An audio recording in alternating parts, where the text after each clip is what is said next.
زلزلے جو واقع ہوتے ہیں، ایسے ہی اور بھی تباہیاں جو اس زمین پر برپا ہوتی ہیں، اس کے اسباب کیا ہیں؟ تو اس کے کئی اسباب ہو سکتے ہیں۔ نمبر ایک، اللہ تعالیٰ کی طرف سے ڈرانا۔ فرمایا رب العزت نے وَمَا نُرْسِلُ بِالْآيَاتِ إِلَّا تَخْوِيفًا، ہم تو لوگوں کو دھمکانے کے لیے ہی نشانی بھیجتے ہیں۔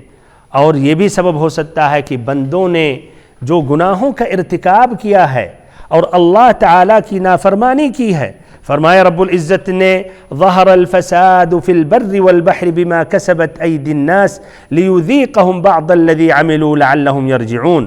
خشکی اور تری میں لوگوں کی بدعمالیوں کی باعث فساد پھیل گیا۔ ایسے ہی نمبر تین، مؤمنوں کے حق میں یہ آزمائش بھی ہوتی ہیں۔ فرمایا رب العزت نے وَلَنَبْلُوَنَّكُمْ بِشَيْءٍ مِّنَ الْخَوْفِ وَالْجُوعِ وَنَقْصٍ مِّنَ الْأَمْوَالِ وَالْأَنفُسِ وَالثَّمَرَاتِ وَبَشِّرِ الصَّابِرِينَ الَّذِينَ إِذَا أَصَابَتْهُمْ مُصِيبَةٌ قَالُوا إِنَّا لِلَّهِ وَإِنَّا إِلَيْهِ رَاجِعُونَ کہ اللہ رب العزت مختلف اسباب، مختلف ذریعے سے آزماتا ہے، دشمن کے ڈر سے، بھوک پیاس سے، مال و جان اور پھلوں کی کمی سے، اور پھر اللہ رب العزت نے کہا ان صبر کرنے والوں کو خوشخبری دو۔ وہ کون ہیں؟